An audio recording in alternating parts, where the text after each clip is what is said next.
Hey, stop fucking your sister. Who's fucking who? Oh, you're talking to your dogs, aren't you? Yeah, I'm talking to my dogs. Do they know that they're siblings? They probably don't. I feel like they don't, or like they're in like this weird like internet porn sort of situation where they just don't care. They just don't care. So now we know what the intro to the show is going to be. It's, hey, stop fucking your sister.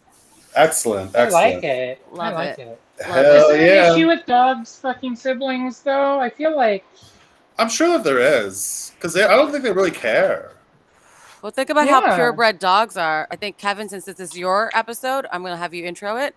And just, you can say, like, the other host or whatever. Because I didn't say Oh, okay. co-host last time because I didn't want it to be like... I don't know why co-host bothers me as much as, like, Why the you other think that like co-host is like lesser than? Like there's like there's host and co-host.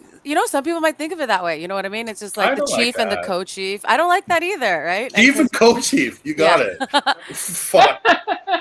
All right. I like that co-chief. Yeah.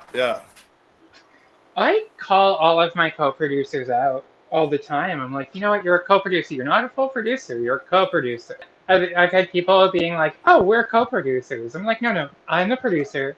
You're the co-producer. You're the co-producer. That's it. Fucking. It's all jokes, of course. So you're a producer, right? In this situation? Yeah. And they are a co-producer. They're the co-producer. Oh, yeah. I see. And we're making that clear.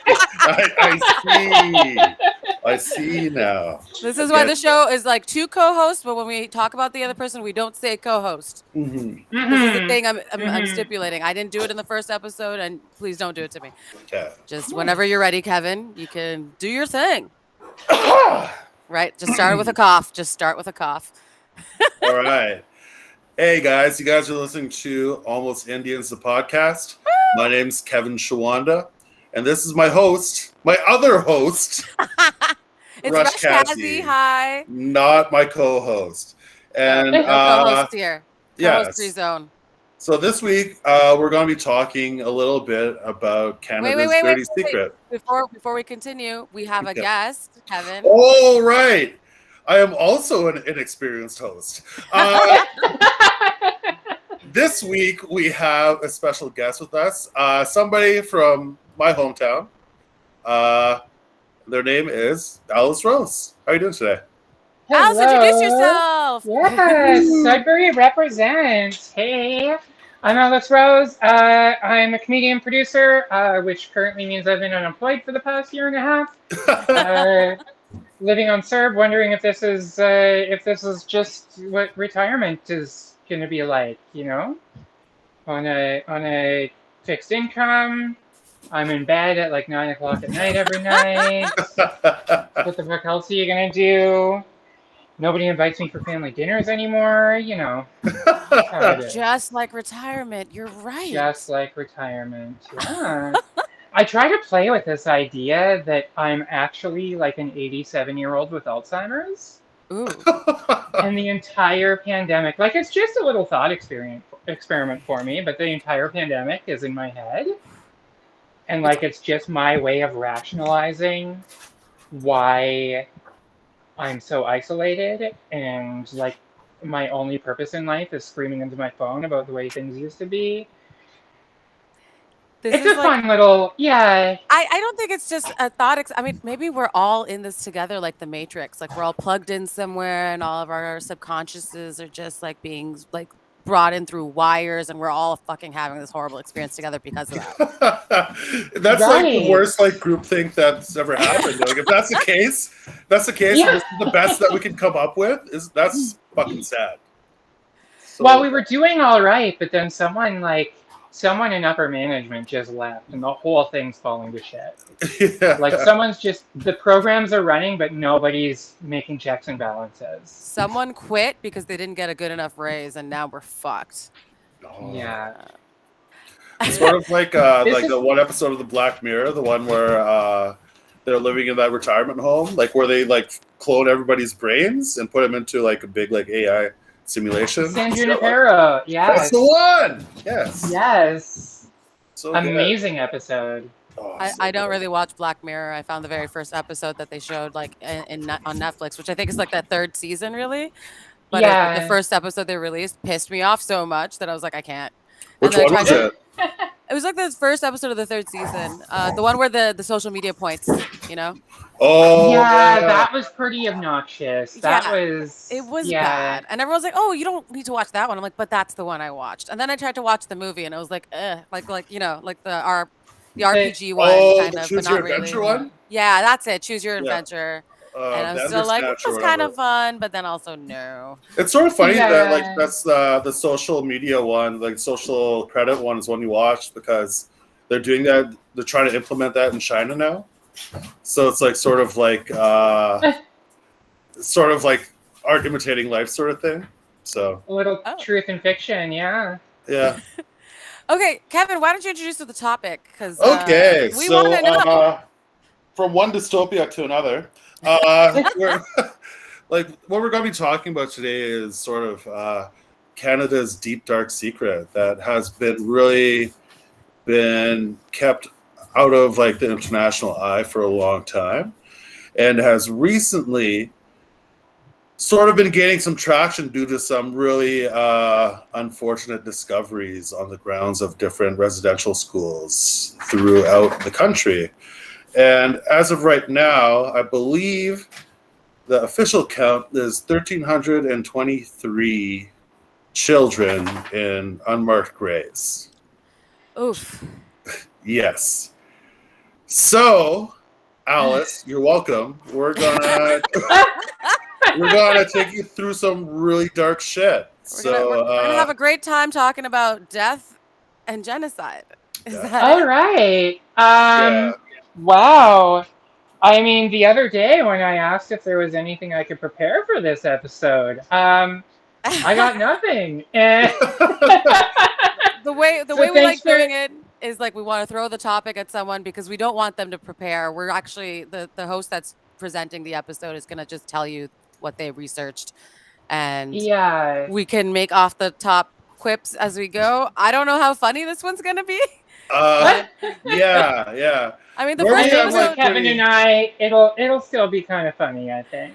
I might get canceled, but no, it'll be fine. The first episode was about the Bengali famine where 4 million people, or no, millions of people died. So, like, I think if we can find the funny in that, we can find the funny in everything. Yes. Absolutely. Sorry, I don't mean to cut you off, Kevin. We're going to edit all it's my all babbling good. out. Don't worry. Okay. All right. So what we're going to do is we're going to go through basically the timeline of like how these residential schools came to be, like what happened, like some like of the larger names that had come up and spoken about residential schools at that time. Then we're going to move into like a little bit more like the fallout and like what actually happened to the children in these schools, right? So, Canada's sort of long been seen as a place that's like very friendly, outgoing, like everybody likes Canada, and racism isn't that big of a thing here. So they say, right? So they say from the outside, right? Mhm. Like it's almost benign, almost like it's like not even as bad, right? So what a lot of people don't realize is that Canada has had a long dirty secret that has been hidden from the international community as a whole, and we're going to look at that today. That's the residential school system, a system in which 150,000 Indigenous children were taken away from their homes and placed in schools that were designed to, quote, kill the Indian in the child. Oof. Yeah. Just So an here- oof. Yeah, it's a rough go. Yeah, kill the Indian in the Yeah. child then the child is Indian. Yeah. Yeah. Yes. What? And if they don't do a good enough job, just kill the child. Yeah. Oh. Which is what. Oh, that wasn't meant to be a joke. That's like, yeah. That's just But that was the mentality, like either assimilate or die. it's your Yeah. it's your funeral. So So, like basically, in the mid 1800s, they decided in order to pacify the Indigenous peoples of Canada, they would have to be assimilated into Canadian society, right? Right. And to accomplish that, the population would have to be converted into some form of Western religion. And you guys might know this last name. His name was Edgerton Ryerson, Ryerson University Ryerson fame. University. Okay. Yeah. So Edgerton Ryerson wrote, "The North American Indian cannot be civilized or preserved in a state of civilization, including habits of industry and sobriety, except in connection with, if not by the influence of, not only religious instruction and sentiment, but of religious feelings. In order to do that, they would need to be educated in some form of English-only school." So basically, they said, he was just saying that in order to like get like the Native people to come along, we'd need to basically give them a religion and assimilate them into some form of Western religion. So what they discovered, sorry, carry on. I was going to say, this is like very similar to the stuff I was talking about in the Bengal famine, about how when they went to Bangladesh, because the Indians needed to be taught and shown how to live in a civilized society by the English. This was the English's burden to bear, the Englishman's burden. And this is the exact same thing they did with not just every type of Indian, but like everybody. So yeah. And I think that like it's probably around like the same time frame too. So this is like the mid 1800s, right? Right, yeah. So at the late 1770s, that's when like they started with the whole extracting all the wealth out of India. 1800s definitely when all the famine started because of all their meddling. Is he English too, Ryerson? Yeah, I'm sure that like before that was the French, but I'm pretty sure Edgerton Ryerson was also English. But there's actually like a tie into that. There's like a story of like this Indian Affairs agent that was in control of rations in like in the plains, right? And all the Native people were like the Plains Indians, I guess for lack of a better word, Plains Indigenous people were like really like struck by a famine. Like they weren't able to eat because all the bison had been killed. Another famine, huh? Yeah. Imagine that. So then what happened was he like at the ration house, he brought all of his charges there, and they were like malnourished and they were gaunt. And when they got there, he said that it was an April Fool's joke. Oh my God. So funny. He said April Fools, and he sent them all on their way. So funny. Ooh. What a funny guy. Yeah. Yeah. He sounds really real, committed to the bit there. He sounds like an open micer joker in Toronto. Like, I think I saw him at the corner once. Yeah. He did that every day, every April Fool's for like 5 years. Same joke. Didn't change the timing. Nothing. No words. Nothing. All right. Oh my God. So what they discovered, anyways, was that adults weren't as susceptible to reprogramming as children were. No shit. Imagine that. So they decided to create residential schools, right? The Indigenous peoples of Canada had been attempted to be assimilated by the ruling governments of Canada for quite a long time. And eventually in the late 1800s, it was decided that Indigenous children should be forced to leave their homes to be assimilated into mainstream society. Now, as John A. MacDonald said, when the school is on the reserve, the child lives with his parents who are savages. He is surrounded by savages, and he is simply a savage who can read and write.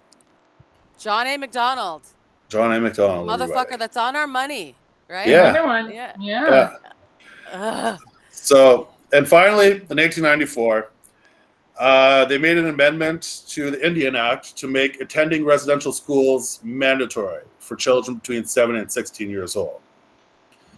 Now, it should be noted that the reasoning behind this was because missionaries were having troubles attracting students to come to these schools. I wonder why. So, please come to our school where we beat you and eradicate your culture. Why are they coming? Yeah, they were having a real rough go, like attracting people to these schools, right? And they would like a Toronto open mic. Here we go. Are you saying our history is a Toronto open mic? This is basically. I'm just drawing parallels. That's all. No. That's I mean, all. I've noticed it too. Yeah. So to secure more funding, the missionaries lobbied to make attendance mandatory. At the height of the residential school system, there were upwards of 80 schools all over Canada. The only two provinces that didn't have any schools was New Brunswick and Prince Edward Island. Okay. Why? I have no idea. PI is But, an island, so I guess maybe that's why. Yeah, you'd think that they'd want to keep them on the island, right? Because they can't get back home. So Ah, that would be the Yeah. smart thing to do. Damn it. It's like Australia is a prison. Yeah. So are we advocating turning PEI into a prison? Because Is it not already, though? I hear it's beautiful. yeah. I know, but the ferry is free to get on the island, and like Really? it's super expensive to get off the island. So Oh, so they are trying to keep you there. there's a That's plan. There's a plan. Yeah. Mhm. God's plan. God's plan. So, and also like during that time, there were 150,000 children throughout this time Oof. that were taken from their home and put into these industrial schools. The longest running residential school was the Mohawk Institute Residential School that operated from 1834 until 1970. That school was located in Six Nations of the Grand River, which is in Brantford, Ontario. Oh Mhm. shit, that's pretty close. Yeah, real close. And although the residential schools were funded by the government, they were run by various denominations, the largest of which was the Catholic Church. They had 44 schools. 21 schools were operated by the Anglican Church. 13 were operated by the United Church, and 2 were operated by the Presbyterians. So I guess they got the short end of that stick, unfortunately, for them. Unfortunately for them. Oh. Yeah. So this was like divvied up by areas in which the church was operated and their missionary work. So if they existed in that area already, then they were given the right to put up a school if they were able to do it. In the 1930s, the government decided that it was financially unsustainable to keep building new residential schools. Oh, good. Yeah, That's to good, assimilate. right? Yeah, it only went for another 65 years. Oh, So- fuck. Yeah, it was then proposed that Indian day schools be pursued in order to assimilate the children. So basically, what they would do is like they would just build schools like on different reservations that they would have children go to, that sort of thing, right? So Kevin, I have a quick question for you.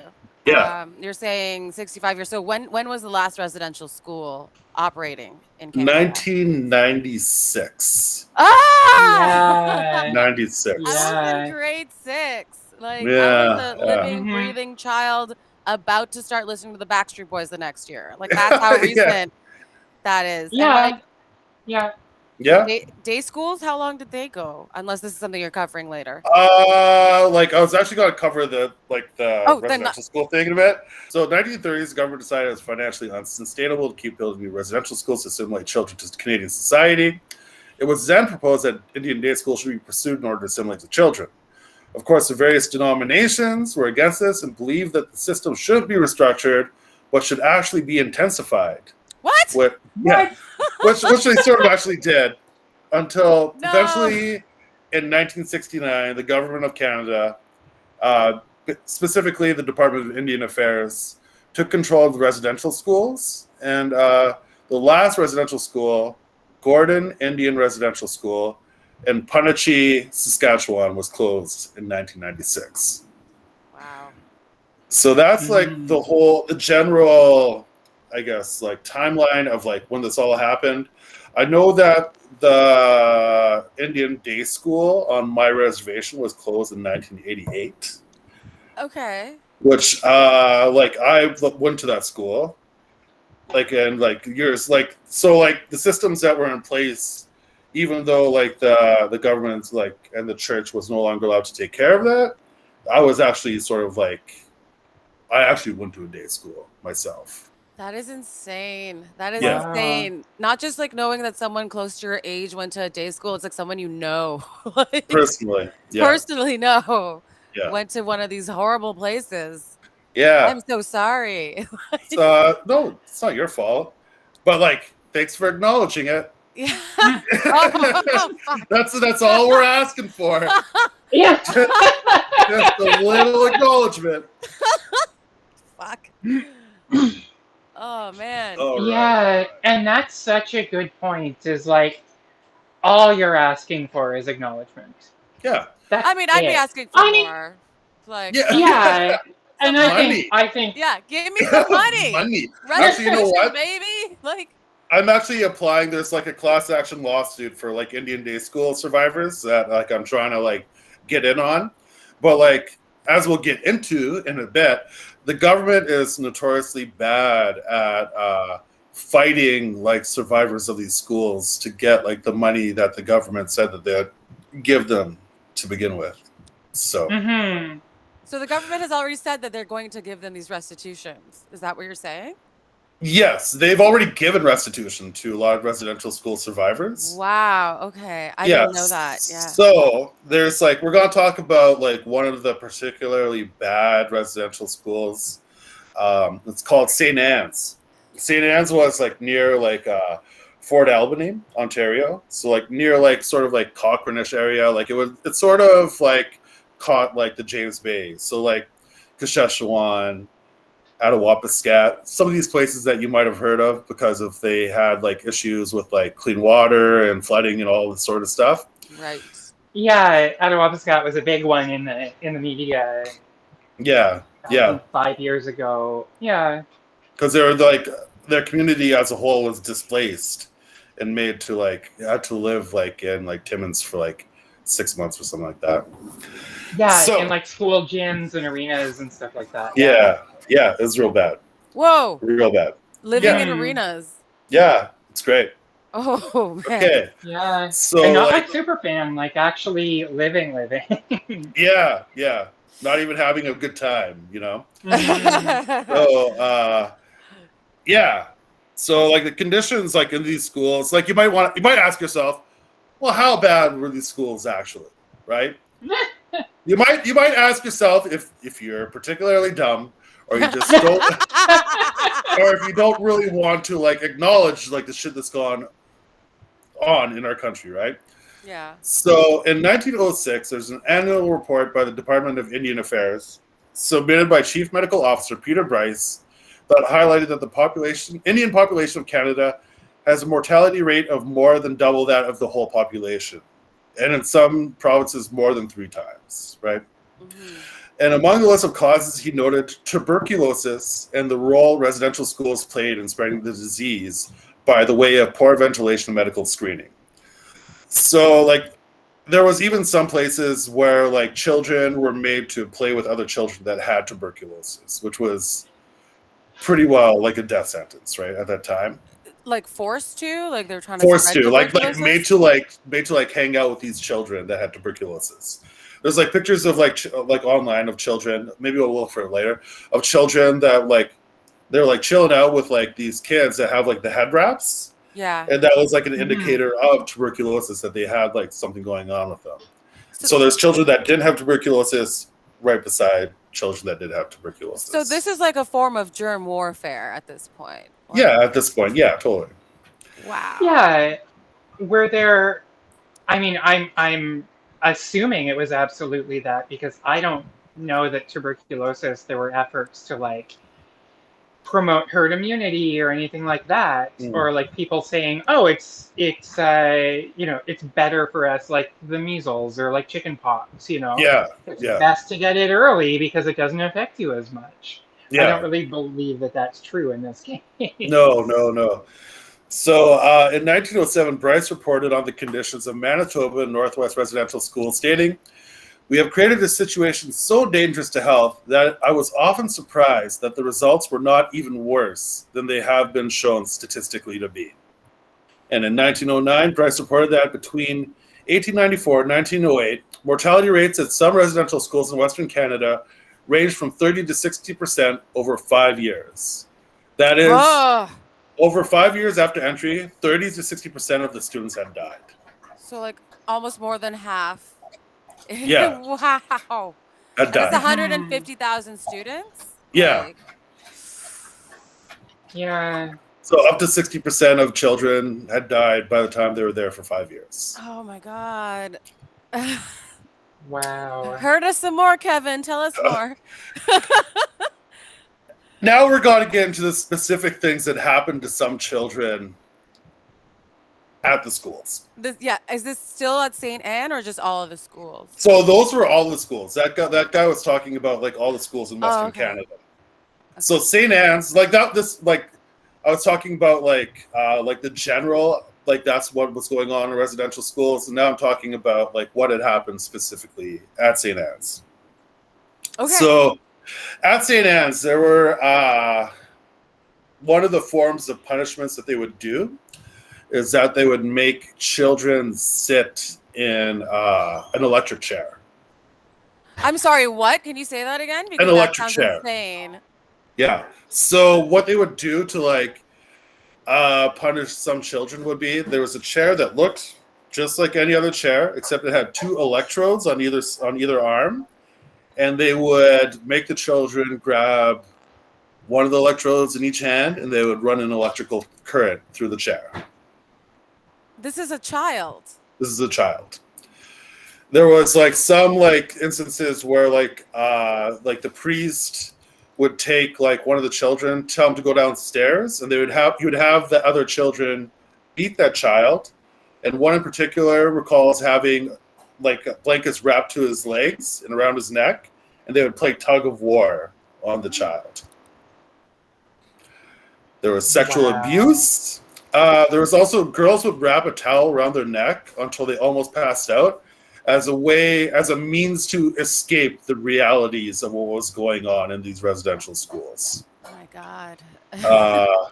And there were also some instances of the children were made to eat like this porridge, and if they weren't able to eat it, they would give them cod liver oil until they were sick, and then they were made to eat their vomit afterwards. Okay. Yeah. I can't even make any joke about that. That is just awful. This is all like horrific things that like had happened at St. Anne's School, and the government of Canada. Yeah, it's fucked. The government of Canada is still fighting the survivors of St. Anne's residential school as we speak. They spent upwards of $3 million fighting these people. Our tax dollars are being spent to fight people who were tortured, essentially. Yeah, in schools. So a lot of them was like the sexual abuse, saying that they had no evidence of the sexual abuse ever happening, even after there was like a police inquiry specifically into St. Anne's School, where they have like documents, like loads of documents talking about like all the sexual abuse that had happened, and they still are fighting against them. So they in have a Catholic documents. institution? No. Yeah. So are you saying that they have actual documents that the police from that time period have, or no, took down, or recent? Like the documents are recent. The actual inquiry happened in 2003. Okay. Where they had like they went to the survivors and they said like, okay, like what had happened, and they have like reams and reams of paper that have documentation. Like just first-hand accounts? First-hand accounts of what had happened, yeah. Wow, that is insane. Yeah. So, as you can see, like there's like these residential schools were made to destabilize family units. Basically, like their children were made to not ever speak their language. They were never allowed to speak their language while they were there. If not, they were punished in one of the myriad of ways that you had seen here. And that is the legacy of Canadian residential schools. Yeah, and also and correct me if I'm wrong, but I'm pretty sure like eradicating someone's language and culture is like an easier way to control a population, right? And that's like the whole reasoning behind it. Like they're trying to get rid of the Indian problem, right? Yeah. So the easiest way to do it is that they forget their own language and culture. Yeah, that's basically what they set out to do. And the fallout of that is what's happening now. Right? What's happening now, where like Indigenous people are overrepresented in the prison, like in like the judicial system, where there's like there's what else is going Well, in the child obviously, like services and sexual foster care abuse. system. Yeah. Oh, sorry, Alice. Can you say that again? Overrepresentation in the family services and foster care institutions. So Yeah. I think in certain provinces and territories, it's the percentage of people in group homes and foster care is close to 100% Indigenous. No guarantee.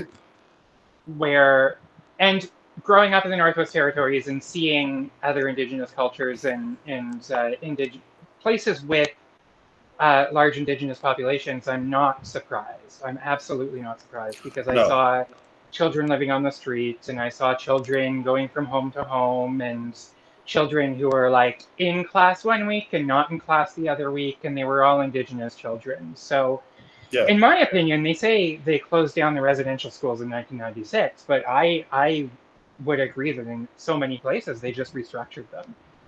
They Yeah. restructured them as group homes. People are in very discriminatory numbers. Children are taken away from their homes at the first sign of a complaint if it's an Indigenous family, and it's scary. It's scary. Children are still being taken away from their families today. Yeah. Like Because they are 100%. Indigenous. I don't know if you guys know this about me, but I'm a foster child, right? I learned this recently. Yeah. I Yeah. know this because you told me. Yeah, And I don't yeah. mean just now. Well, yeah, I was adopted. You know, Mm-hmm. it's actually sort of cool because like I'm doing stand up for student well being. Basically, like I'm gonna be working with like kids in foster care, like all like 100% Native Indigenous kids in foster care, teaching them how to use like stand up comedy to deal with traumas in their life, which is like basically what I do, right? Yeah. that's my thing. So like like that I use it to like sort of defang that sort of thing, right? Okay, but like what you were saying about indigenous people being overrepresented in these institutions, like I know as a person who's been to jail, like, Yeah. that the majority of the people there were actually indigenous, and like I don't see, I don't know like how many people, I don't know how many indigenous people I went to school with. Do you know what I mean? But Yeah. there was like a group of 5 of 6 ladies who were super fun. Oh my god, they made jail super fun. But 11 out of 10 would recommend. yeah, I mean, my Yelp review for jail is like a 3 out of 5. Like I would, no, actually, it's more of a 2. Like I didn't want to go, but it was all right when I was there because they made it okay. But it was just crazy to see the number of people who were there for things that didn't make sense. I mean, Yeah. some stuff like made sense and some stuff did not, and it's just like, okay, but you're just a shoplifter. Like I guess 5 or 6 times maybe that makes sense, but like I know other people that are here for way worse things, legally speaking, and it was shocking. One of my best friends is Indigenous. She's also adopted. Also, one of my exes who's Indigenous, like he like never knew his father, and like essentially was just like passed around through family members, and it's just a thing that happens in the community now because of like these are scars. These are cultural scars that are left from what the government and the churches did.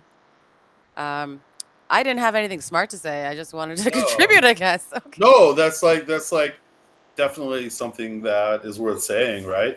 Even like I know that like especially in a place like Toronto where like you don't necessarily meet like a lot of Indigenous people like in your day-to-day life, and if you do, maybe it's like somebody that's just like drinking on the street or like because I know that when I was in Toronto for trade school last, the only time I ever saw Native people was like when I was at the corner store, like on the corner of like is it Bathurst and Queen. Yeah. Yeah, and then they have like there's like all those homeless people that congregate there, and they're like those are mostly like Native people, right? So it's just like walking by, I was like, oh man, that's the only time that I ever see like Indigenous people here, right?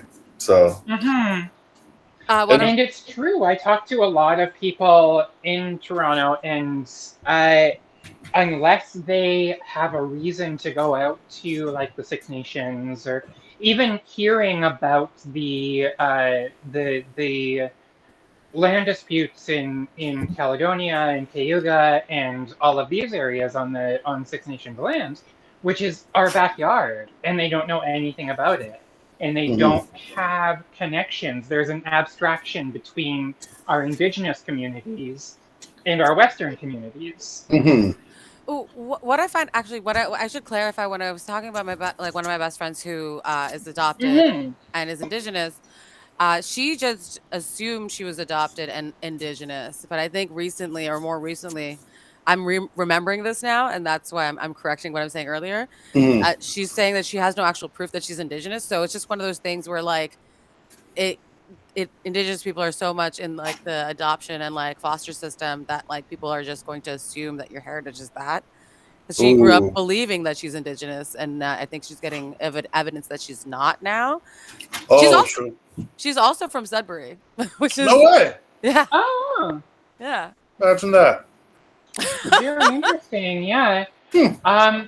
I just had an interesting conversation with my mom about her experiences. My sister was born in the Northwest Territories, and so when my mom had my mom and my sister's dad weren't married, and when my sister was born, the hospital wouldn't allow her to put her father's name on the birth certificate Oh. because they weren't married.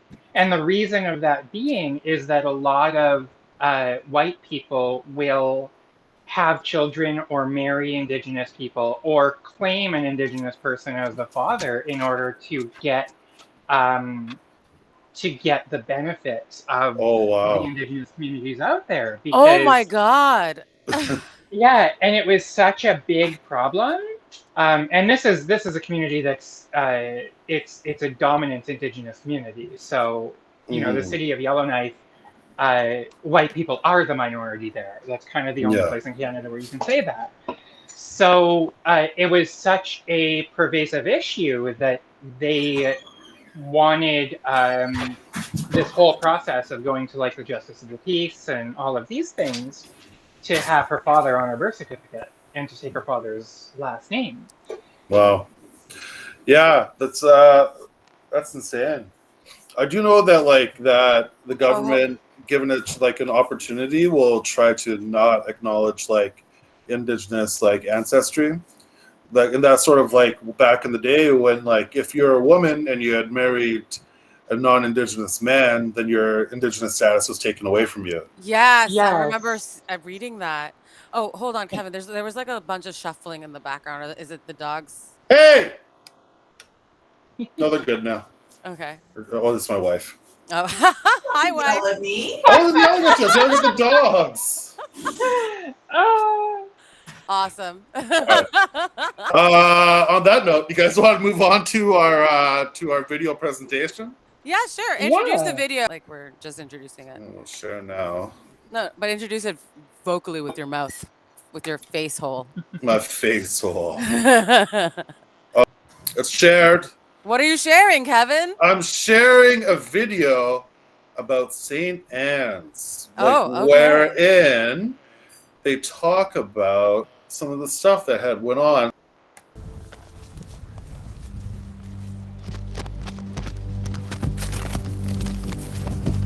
It is a 7-decade-old mystery that has brought Ontario's provincial police to these northern woods.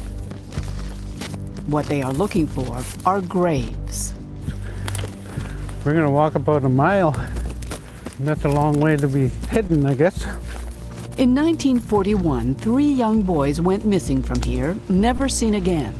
For years, the people of Fort Albany begged police to excavate what they believe is a 70-year-old crime scene. That's all we want is some cooperation, some belief. That's where we were told in an area that it was, so we're gonna make a wider perimeter so that we can search a little wider area than that.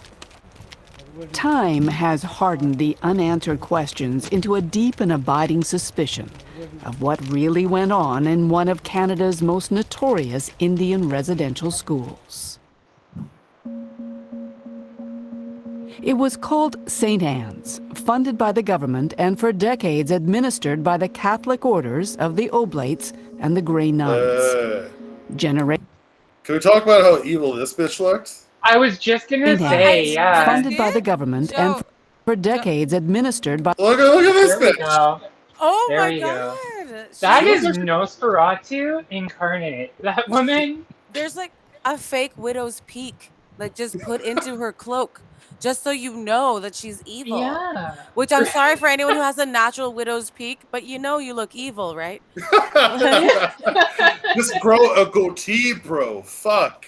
Oh Anyways. man. Oh man, she looks like the Yeah. villain from Flash Gordon. Oh man. Anyways. by the Catholic orders of the Oblates and the Grey Nuns. Generations of children from remote James Bay communities were forced to attend the school. Running away was not uncommon. The 3 boys ran away from the school one night, early to mid-April, and it was determined that the boys had tried to cross the river late at night to get to the other side, and in doing so, there was a breakup of ice at that time, and that they were likely washed out to sea.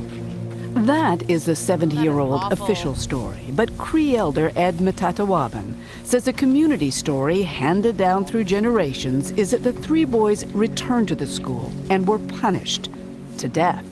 It has So to much be worse. looked at. It has to be investigated. The boys didn't die in the bush. They died under custody. The charge is really that people at the school, people associated with the church, murdered 3 boys. Yeah. Is that conceivable to you? Oh, yeah. The people that have received physical punishment, they know it's conceivable. So that's not beyond belief for us. There is no school today. Fire destroyed the last remaining buildings 4 years ago. But talk to anyone who went here, and the memories still sear. There's so many things that happened to them, happened to us when we were here. 74-year-old Angela Shishish was just 7 years old the first time she arrived at St. Anne's. Coming back was more than she could handle. Right now, it seems that I'm traveling back in my younger days.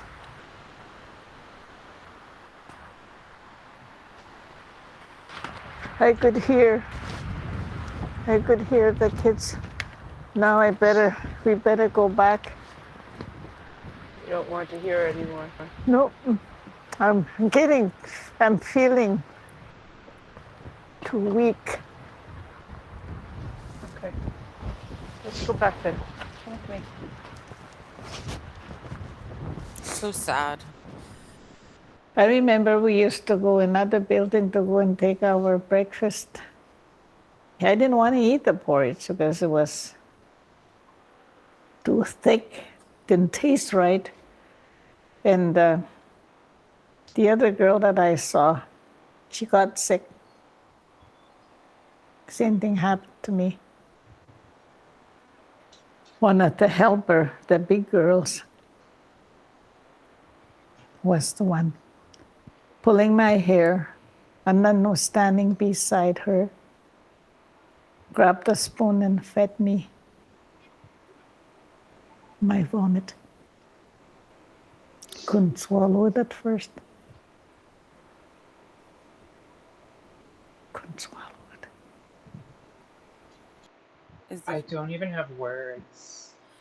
Look at that fucking face. That smug-looking priest. I cannot. Oh, was that the end of the video? I'm just gonna leave that there. It gets worse. So I mean, we could still watch the rest of the video and see, like, if you wanted to. okay, let's do it. Yeah. Okay. Okay. It's okay if we get emotional. That's fine. Yeah. We're human beings and we're allowed to feel. Like, How to feel. we're allowed to feel. Like, when I was doing land acknowledgements for my fucking show, I was like trying not to cry because the show had just started and my makeup was gonna smear. Called it a prison, and it must have felt like it. Instead of names, children were given numbers. Ed Matatawaban I'm sorry, was can we number stop 4. this for a second? He lived at St. Anne's till high school. Yep. They were given numbers? Yeah. They were given Yeah. numbers. Like, Well, this is they don't want them to keep their names, right? No! It's also part of being deeply institutionalized. It's something that that politicians. No. But I also just want to say, like, they were given numbers like it's fucking Auschwitz. Yeah. Like, Yeah. Political and military strategists studied the residential schools and the reservation system in order to take notes for methods of like Italian fascism and Nazi concentration camps. No. Yeah. Yeah. Yeah. That is insane. Mussolini basically took the practices of residential schools and tried them out in Somalia. I'm having In angry Ethiopia. goosebumps. I have angry goosebumps right now. Like, my arms are just like I'm upset. Yeah. But We were I the guess- inspiration. We weren't, people say, oh, it wasn't as bad as the concentration camps. We were the OGs. We were the inspirations for it. So Yeah. Canada's not racist. Don't worry, we just numbered the children so we don't have to learn their names. Right? Yeah. All right. Play it. Later becoming one of his community's leaders. The punishment Oh, that's he the elder. remembers most sounds almost unbelievable. We were electrocuted in the electric chair. That's right. He says the school had a homemade electric chair. This is It's what you were sad talking in the about, Kevin. dormitory. If you don't behave, you will get electrocuted. Can you describe for me what the chair looked like? Metal handles for the armrest. And I think there was a continuous flow from the right side to the left side so that the current would travel through and through our bodies.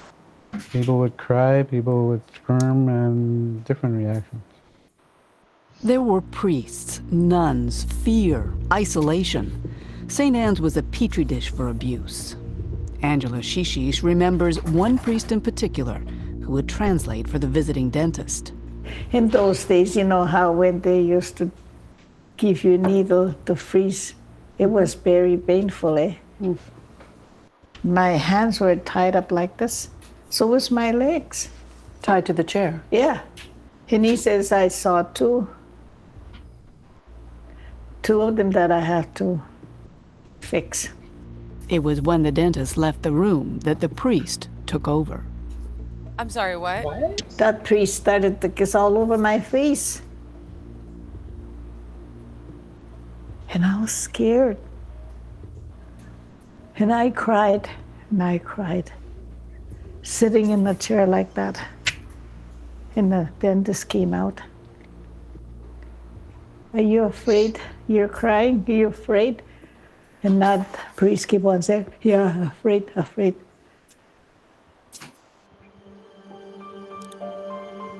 Oh, these poor children.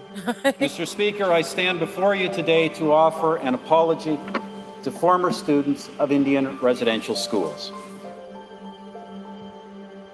The treatment of children in Indian residential schools is a sad chapter in our history.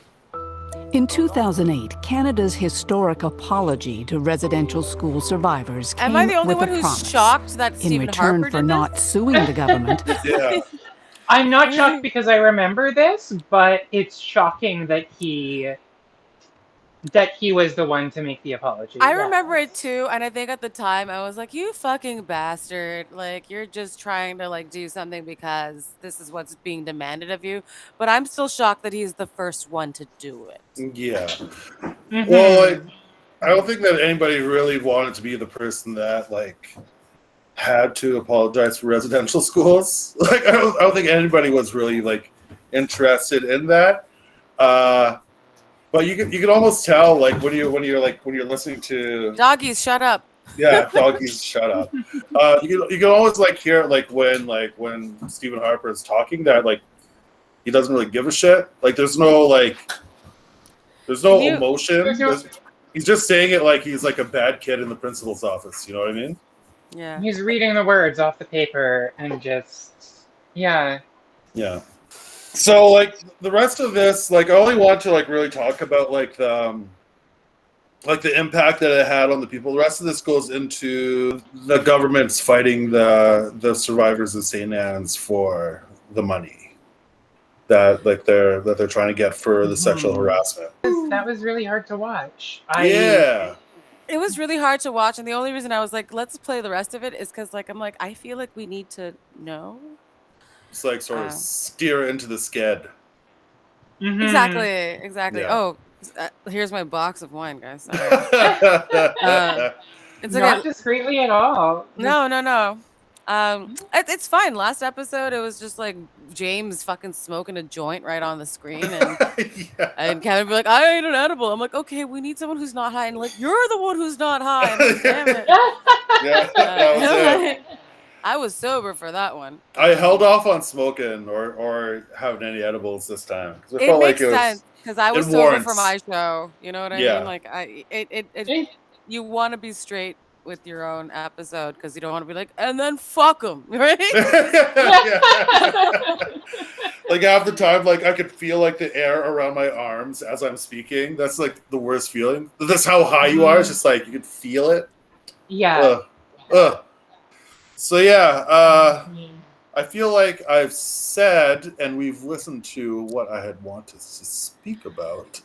The thing is, like, I don't know where to go from here because I feel like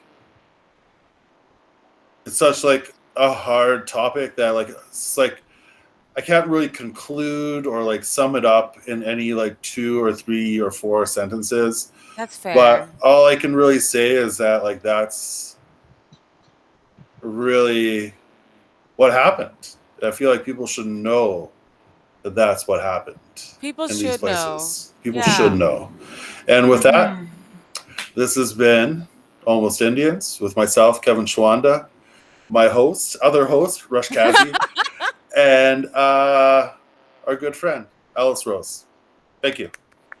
Alice Rose, do you want to plug anything before we go? Not to break the tone, but check out the Breakout Room, which is our virtual comedy competition. Kevin is so far in the lead right now in this competition. So happy to have him.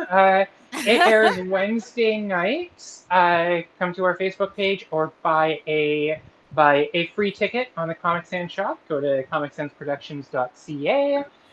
Grab yourself a ticket there, and we'll send you the link to join in the audience. And we're running Wednesday nights until September 1st. Or on nights that we have time off, I'm doing watch parties of comedy movies with a guest. And that's a segment I call Hold Up with Alice Rose, because we watch old movies and ask ourselves, does it hold up?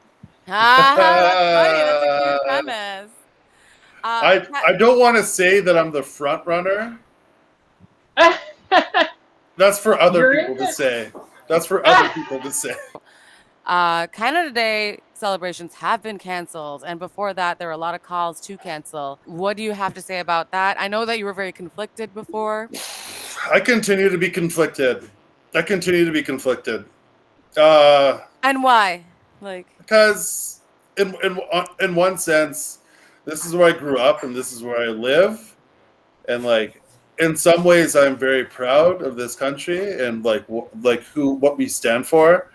But at the same time, like, people have to understand that there is and has been like, and currently is like, a strong undercurrent of racism that you don't really see until you see like an Indigenous like rights or issues or something like that, like on Reddit or Facebook, and then you go to the comment section and it's just like the most horrid shit in the world. So like on one hand, like I'm proud of like the country that we are, but on the other hand, like I think that it's really important to look back and say like, wow, that's fucked. But this is my recommendation. Okay, instead of Victoria Day long weekend, that should be an Indigenous Day long weekend. I think so, because Queen Victoria snatched up some kids from residential schools Who the- too. Who the fuck cares about Queen Victoria? Yeah. She should go right out there with Ryerson. And Goodbye, Queen Vic. think about the And Johnny symbolism McCone. of like taking away like an icon of like colonization and putting in an Indigenous Day celebration there. Right. So reclaiming that celebration. Music just like DJ'd by hallucination, just Oh fuck yeah. The hallucination. hallucination. We know what Love they're it. saying. Okay. Alice, thank you so much Alright. for being here.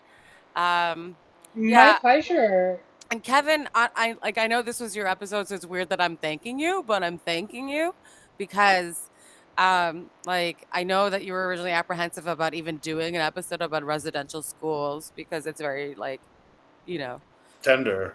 Yes. yeah, it's not just. And the Personal. thing is, when we first discussed doing a residential school episode, it was before the Saskatchewan bodies were discovered. Yeah. Like we're talking about like during like the Kamloops like bodies, like when that started happening.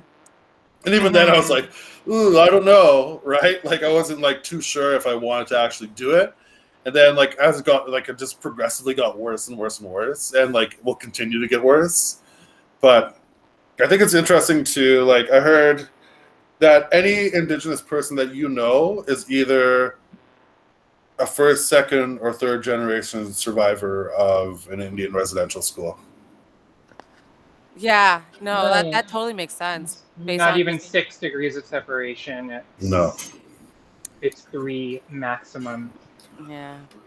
And Yeah. and thank you for doing the topic because like I was not pushing in the sense that I was pressuring. I was like, Kevin, don't do it if you don't feel comfortable, but more Yeah. like I No, feel like it you needed to shouldn't be- ignore it because everyone No. is talking about it. It's the elephant in the room, and like I think that like if like I decide to do like something else, then it'd just be like it'd almost be like borrowed time, like where it's like yeah we're gonna have to say it, but like we're gonna have to like say something or address it in some way that like where I was like well yeah I think it's good to address it now Yeah, Just because like we'd have to address it, but we don't want to be the government of Canada and address it, 75 years too late. yeah 100%. Yeah.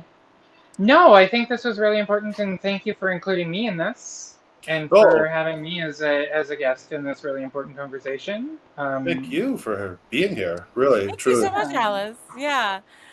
So thank you for listening to this episode of Almost Indians podcast.